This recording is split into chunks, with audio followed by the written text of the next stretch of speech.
ఆదివాసీ ఉద్యోగుల సంఘం అంటే ST employees association of all India తరఫున ఈ రోజున ఎన్టీఆర్ జిల్లాలోని విజయవాడ నగరానికి సంబంధించిన 3 నియోజకవర్గాలు ఏమైతే ఉన్నాయో Vijayawada east, Vijayawada west, Vijayawada central ఈ నియోజకవర్గాలకు సంబంధించి ఈ రోజున కృష్ణలంకలోని నెహ్రూ నగర్లో 2వ రోడ్లో ఈ సంఘం యొక్క ఏపీ రాష్ట్ర ఉపాధ్యక్షులు పోతాడ శివబాల నాగరాజు గారు వారు కోర్టులో ఎంప్లాయ్గా ఉన్నారు. వారి ఇంటి వద్ద ఒక బాధ్యతతో ఈ రోజున డైరీ ఆవిష్కరణ చేయడం జరుగుతుంది. ఈ డైరీ ఆవిష్కరణతో పాటు బాబాసాహెబ్ డాక్టర్ బిఆర్ అంబేద్కర్ మన కోసం వారి జీవితాన్ని త్యాగం చేసే సందర్భంలో తన సతీమణైన మహాసాత్వికురాలు కోపం అంటే ఆ మహాతల్లికి తెలియదు.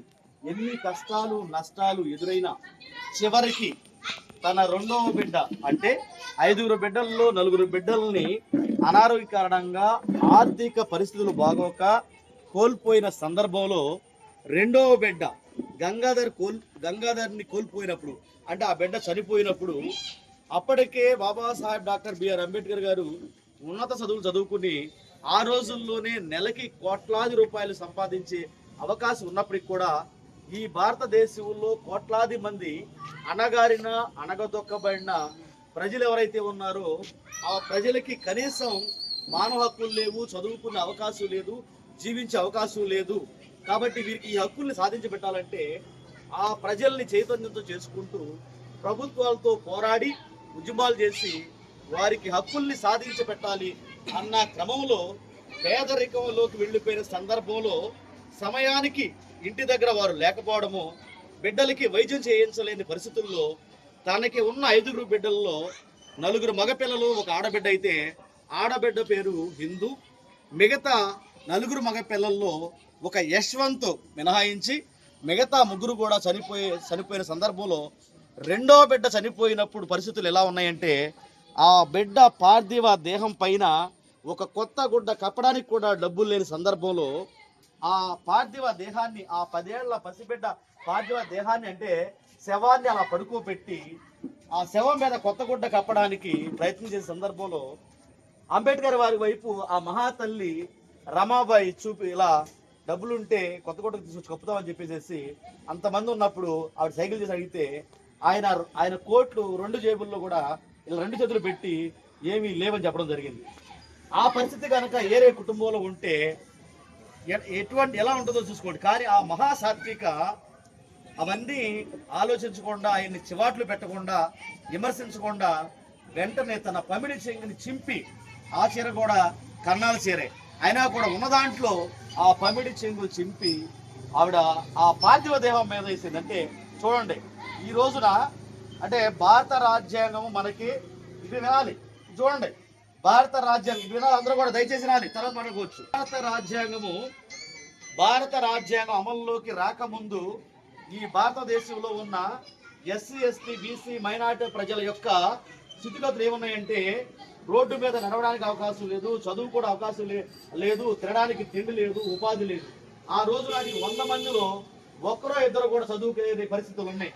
కానీ ఈ రోజున మనందరం కూడా చదువుకుని గొప్ప చదువులు చదువుకుని ఈ రోజు ఉద్యోగాలు చేస్తున్నామంటే బహిరంగంగా ఒక విలువైన స్థలాలు, ఇళ్ళు ఉండే ప్రదేశంలో మనం జీవిస్తున్నామంటే ఆ రోజు బాబాసాహెబ్ డాక్టర్ బిఆర్ అంబేద్కర్ గారు ఎన్నో త్యాగాలు చేయబట్టి, ఎన్నో ఉద్యమాలు చేయబట్టి తద్వారా రాజ్యాంగాన్ని రచించి రాజ్యాంగంలో మనకి ప్రత్యేకమైన హక్కులు, అవకాశాలు కల్పించబట్టి ఈ రోజున మనం ఇలా ఉన్నాం. కానీ అది మన గొప్పతనం కాదని చెప్పేసి మనందరం కూడా అర్థం చేసుకోవాల్సిన అవసరం ఉంది. ఈ సందర్భంగా ఇప్పటికే ఎస్సీల్లో ఉన్న 59 కులాలు అంబేద్కర్ని తనవాడిగా భావించి వారిని గౌరవిస్తూ వారి ఉద్యమాన్ని ముందుకు తీసుకెళ్తూ వారి ఫొటోస్ని ఇంట్లో పెట్టుకుంటా ఉంటే ఈ రోజున ఆదివాసులు అంటే ఎస్టీల్లో ఎరుకుల, యానాది, చెంచు వగైరా కులాలు అంబేద్కర్ ఎస్టీలకు ఏమి చేశాడంటారు. అంబేద్కర్ ఎస్టీలకు ఏమి చేశాడంటే ఆయన గురించి మనం తెలుసుకుంటే కదా, ఆయన కుల నిర్మూలన అనే పుస్తకం రాసినప్పుడు ఆ పుస్తకంలో ఉన్న విషయాల్ని మనం తెలుసుకుంటే కదా, ఆయన జీవితంలో ఎక్కడెక్కడ ఏ ఉద్యమాలు చేశారు, ఏ సమావేశాలు చేశారో తెలుసుకుంటే కదా. ఒకప్పుడు మనకి ఓటు హక్కు లేదు, ఓటు హక్కును సంపాదించి పెట్టారు. ఈ రోజున ఎస్సీ, ఎస్టీ, ఎమ్మెల్యేలు రిజర్వేషన్లో ఉన్నారంటే ఇవన్నీ సంపాదించి పెట్టారు. ఇవే కాదు, అనేక హక్కులను తీసుకొచ్చారు. కాబట్టి ఈరోజు మనం ఉన్నాం. కొంతమంది ఆదివాసుల్లో కూడా అతి తెలివితేటలు ప్రదర్శించే వాళ్ళు, అంబేద్కర్ దాన్ని తెలుసుకునే వాళ్ళు, ఈ భారతదేశం యొక్క 4000 సంవత్సరాల వర్ణ వ్యవస్థ, కుల వ్యవస్థకు సంబంధించిన చరిత్రని తెలుసుకోలేని వాళ్ళు, రిజర్వేషన్స్ యొక్క పూర్వోత్తరాలని చరిత్రను తెలుసుకోలేని వాళ్ళు ఈ రోజున బాబాసాహెబ్ అంబేద్కర్ గారిని విమర్శిస్తా ఉన్నారు. బాబాసాహెబ్ అంబేద్కర్ ఏ కులంలో పుట్టినా ఏం చేసినా ఈ భారతదేశంలో ఉన్న 100కి 100% ప్రజల కోసం వివిధ రూపాల్లో వివిధ ప్రదేశాల్లో వారు పోరాటాలు ఉద్యమాలు చేశారు. కాబట్టి ఈ రోజున ఆదివాసీల్లో ఉన్న ప్రతి కులం కూడా, అదేవిధంగా బహుజనుల్లో ఉన్న ప్రతి కులం కూడా, ఎందుకంటే ఇప్పటికే ఎస్సీ కులం ఆయన్ని గోల్ చేసుకుంది. మన ఇంట్లో మనం ఖచ్చితంగా మనం అంబేద్కర్ ఫోటో పెట్టుకోవాల్సిన అవసరం ఉంది. మన పిల్లలతో అంబేద్కర్ దాన్ని కూడా చదివించాల్సిన అవసరం ఉంది. కాబట్టి ప్రియమైన మిత్రులారా, బాబాసాహెబ్ అంబేద్కర్ కనుక మనకు హక్కులు సంపాదించుకోకపోతే, అవకాశాలు కనుక ఇవ్వకపోతే, రాజ్యాంగ పరంగా చట్టబద్ధం చేయకపోతే మన హక్కులు చదువుకునే అవకాశం కూడా ఉండేది కాదు. కాబట్టి ఇటువంటి మహోన్నతమైన అవకాశాన్ని మనకు కల్పించినందుకు వారి పట్ల మనం కృతజ్ఞతతో ఉండాలి. అదేవిధంగా వారు అటువంటి గొప్ప పనులు చేయడానికి ఈ యొక్క బ్యానర్ పైన మీరు చూసినట్లయితే బహుజన పితామహులు మాతామహులు యొక్క ఫొటోస్ ముద్రించి ఉన్నాం. వాళ్ళ చరిత్రలతోనే మనం చేస్తా ఉన్నాం. ఎవరైనా ఒకవేళ భావిస్తారేమో ఇది ఇక్కడ ఏకలవిడి ఫోటో లేదేంటి, సేవాలాల్ ఫోటో లేదేంటి, లాంఛనం తల్లి ఫోటో లేదేంటి అని చెప్పేసి. అయితే కులానికి సంబంధించిన పురాణ పురుషులు, అదేవిధంగా ఆధ్యాత్మ గురువులు, కానీ ఇక్కడ ఏవైతే ఫోటోలు ఉన్నాయో బహుజన భావజాలతో ఈ భారతదేశాన్ని కూడా మనం పరిపాలించగలిగే స్థాయికి వెళతాము. రాజులు అనే వాళ్ళు మహారాణి కడుపులోంచి పుట్టడం కాదు, వాళ్ళు ప్రజల్లోంచి పడతారు, రాజ్యాంగ హక్కుల నుంచి వాళ్ళు పుట్టి పైకి వస్తారని చెప్పేసి తెలియజేయడం జరిగింది. కాబట్టి ఏకలవిడికి కానీ సేవాలాలకు కానీ మిగతా కులాలకి సంబంధించిన నాయకులు ఎవరికి కూడా మనం వ్యతిరేకం కాదు. కానీ ఈ బ్యానర్ పైన ఉన్న వాళ్ళు అన్ని కులాలు కలిసి ఉండాలి, మన ఓటా మనం పంచుకోవాలి, సామాజిక న్యాయం అనే దేశంలో జరగాలని చెప్పేసి పోరాటాలు చేశారు. కాబట్టి జాతీయ స్థాయిలో వాళ్ళ స్ఫూర్తిని ముందుకు తీసుకెళ్ళడం కోసం ఈ రోజున ఎస్టీలో 1-2 కులాలు కలిస్తే ఈ దేశంలో మనం ఏమి చేయలేం. కాబట్టి అవకాశం ఉన్న ప్రతిసారి కూడా ఎస్సీ ఎస్టీ బీసీ మైనార్టీలు కలుపుకుని ఓసీల్లో ఉన్న ప్రజాస్వామ్యవాదులు అయితే ఎవరైనా ఉన్నారో వారిని కూడా కలుపుకోవాల్సిన అవసరం ఉంది. ఈ సమాజంలో మనకి శత్రువర్గం అంటూ ప్రత్యేకంగా ఏమీ లేదు. మనల్ని ఎవరైతే వ్యతిరేకిస్తారో, మనకు హక్కుల్ని మనం పరిరక్షించుకోకుండా, మన హక్కుల్ని మనము వినియోగించుకోకుండా అడ్డు ఎవరైతే పడతారో, ఆధిపత్య భావజాలం ఎవరికైతే ఉంటుందో వాళ్ళు ఏ కులాలనే కావచ్చు, వాళ్ళు ఎస్టీల్లో ఉన్నారు, ఎస్టీల్లో ఉన్నారు, అన్నింటిలో ఉన్నారు, దాన్నే మనువాదం అంటాము. కాబట్టి వాళ్ళు మాత్రమే మనకు వ్యతిరేకం తప్ప ఎవరైతే మన ఉన్నతిని మంచిని కోరుకుంటారో వారందరూ కూడా మనకు కావలసిన వాళ్లే. కాబట్టి ఈ రోజున బహుజన పితామహుల్ని మాతామహుల్ని మనం స్ఫూర్తిగా తీసుకుని ఈ రోజున మనకు ఏవైతే హక్కులు ఉన్నాయో హక్కుల్ని సమర్థవంతంగా సంరక్షించుకుని పరిరక్షించుకుని ఇంకా మనకి కొన్ని హక్కులు అవసరం ఉంది, రావాలి. ఫర్ ఎగ్జాంపుల్ చెప్పాలంటే రాజకీయాల్లో అంటే చట్టసభల్లో ఉంటేనే ఈ రోజున మనం ఏదైనా సాధించగలిగే అవకాశం ఉంటుంది. చట్టసభల్లో ఈ రోజున మన వాళ్ళు ఎమ్మెల్యేలు ఎంపీలు మినిస్టర్లు అవుతున్నారంటే మనకి రిజర్వేషన్ ఉండబట్టే. ఈ రోజున రాజ్యసభలోనూ అదేవిధంగా శాసన మండలిలో మనకి ఈ రోజున హక్కులు మనకి రిజర్వేషన్ లేదు. అదేవిధంగా ప్రైవేట్ రంగాల్లో కూడా మనకి రిజర్వేషన్ లేదు. ఇవన్నీ కూడా మనం సాధించుకోవాల్సిన అవసరం ఉంది. బాబాసాహెబ్ డాక్టర్ బిఆర్ అంబేద్కర్ గారు తన జీవిత కాలంలో సాధించగలిగినవి సాధించారు. 66 సంవత్సరాలు మాత్రమే జీవించినా కూడా మన జీవిత కాలంలో మన స్వార్థాన్ని, ద్వేషాన్ని, వీటన్నిటిని కూడా విడనాడి, అదేవిధంగా ఎక్కువ తక్కువ భావం కూడా పక్కన పెట్టేసి, అదేవిధంగా ఈగోస్ని కూడా పక్కన పెట్టేసి నేను అందరితో సమానమే అని చెప్పేసి ఒక భావంతో మన హక్కుల్ని సమర్థవంతంగా సంరక్షించుకుని పరిరక్షించుకుని దాంతోపాటు మన కొత్త హక్కులు ఏవైతే ఉన్నాయో హక్కుల్ని సంపాదించుకుని సాధించుకుని రాబోయే తరాలకి అంటే ముందు తరాల కోసం మనం ఈ హక్కుల్ని వారికి ట్రాన్స్ఫర్ చేసి వాళ్ళకి భవిష్యత్తుని ఇవ్వాల్సిన మార్గాన్ని చూపించవలసిన అవసరం మన మీద ఉంది. ఒకవేళ ఈ బ్యానర్ పైన అదేవిధంగా బ్యానర్ మీద ఫోటోలు లేని వాళ్ళు కూడా వందలాది మంది మన కోసం పనిచేశారు, ఆ రోజుల్లో కృషి చేశారు. వాళ్ళ ప్రాణ త్యాగాల పునాదుల మీద మనం ఈరోజు జీవిస్తున్నాం అనేది అర్థం కావాలి. అది అర్థం కావాలి అంటే మనకు ఒక మహోన్నతమైన మనసు ఉండాలి. మన ఆలోచన విధానం అనేది ఒక పాజిటివ్గా ఉండాలి. నువ్వు వేరు, నేను వేరు, వాళ్ళు వేరు, వీళ్ళు వేరు అనే ఆలోచన ఉండకూడదు. కాబట్టి ప్రియమైన మిత్రులారా, మనము ఆ బహుజన పితామహులు మాతామహుల మీద కృతజ్ఞతతో ఉండి రాబోయే తరాల పట్ల మనం బాధ్యతతో ఉండి మనము చేయవలసిన పని మన జీవితకాలంలో చేయాలి. ఒకటే జీవితం, ఒకటే జన్మ. ఈ ఒక 70 సంవత్సరాలు 80 సంవత్సరాలు జీవిస్తే మనం కేవలం 10-15 సంవత్సరాలు మాత్రం యాక్టివ్గా ఉంటాం. మనం ప్రజల్లోకి వచ్చి మన తోటి వారికి సహాయ సహకారాలు అందించగలిగేది మన జీవితంలో 5 సంవత్సరాలు 10 సంవత్సరాలు 5-10 సంవత్సరాలు. ఈ రోజు మీరు అందరూ కూడా ఇక్కడ సమావేశం ఇచ్చేశారు. ఒకసారి ఆలోచించండి, ఈ మహోన్నతమైన సమావేశానికి మనం ఇక్కడికి రాకపోతే ఏం చేసేవాళ్ళం? నేనైతే ఇంట్లో ఉండి టీవీ చూడడం కానీ యూట్యూబ్ చూసుకోవడం కానీ చేసేవాడిని.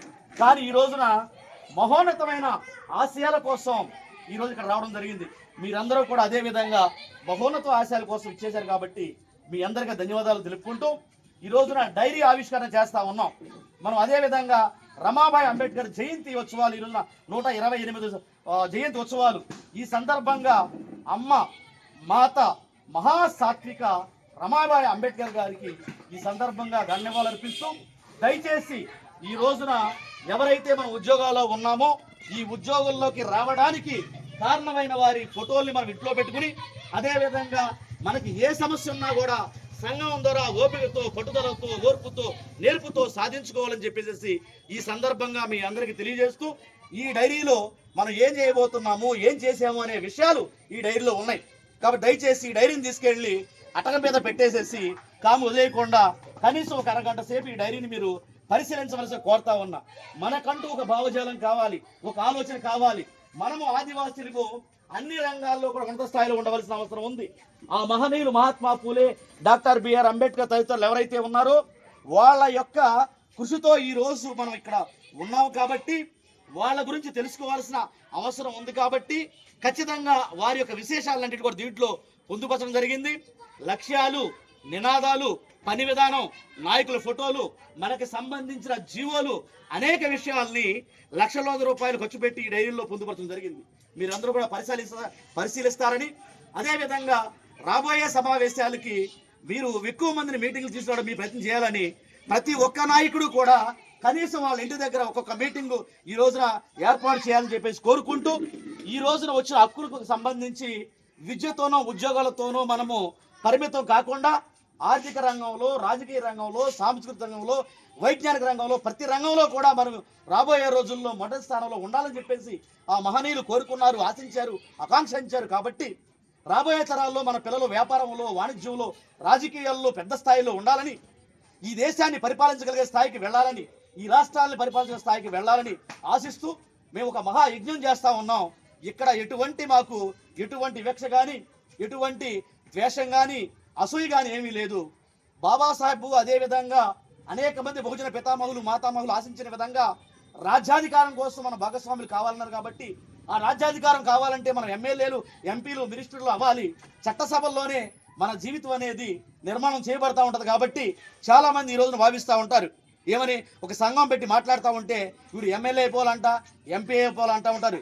మీ జాతుల్లోంచి, మన జాతుల్లోంచి నాయకులు లేకుండా చట్టసభలకు వెళ్ళి మన సమస్యల మీద వాళ్ళు మాట్లాడకుండా మనం ఎలా అభివృద్ధి చెందుతాం? అలా మాట్లాడే వాళ్ళకి సరైన పరిజ్ఞానం లేదని చెప్పేసి భావించవలసిన అవసరం ఉంది. వాళ్ళని చైతన్యవంతం చేయాల్సిన అవసరం ఉంది. వాళ్ళకి అవగాహన కల్పించాల్సిన అవసరం ఉంది.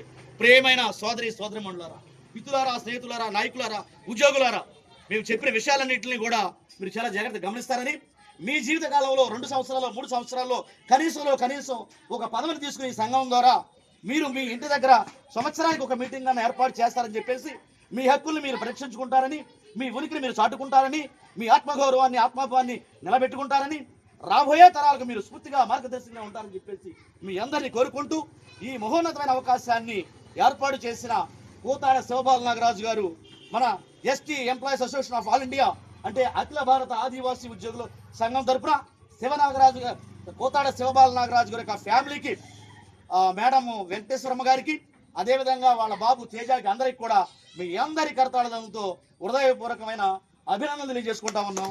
Thank you very much. జై భీమ్, జై భారత్. జై భీమ్, జై భారత్. మా హక్కుల్ని మేము పరిరక్షించుకుంటాం. మా హక్కుల్ని మేము పరిరక్షించుకుంటాం. కొత్త హక్కుల్ని సాధించుకుంటాం. రాబోయే తరాలకు మేము స్ఫూర్తిగా ఉంటాం. బహుజన పితామహులకి, మాతామహులకి ఉంటాం. Thank you very much. జై భీమ్, జై భారత్. దయచేసి మీకు కేటాయించిన సీట్లో మేము కూర్చోవలసిన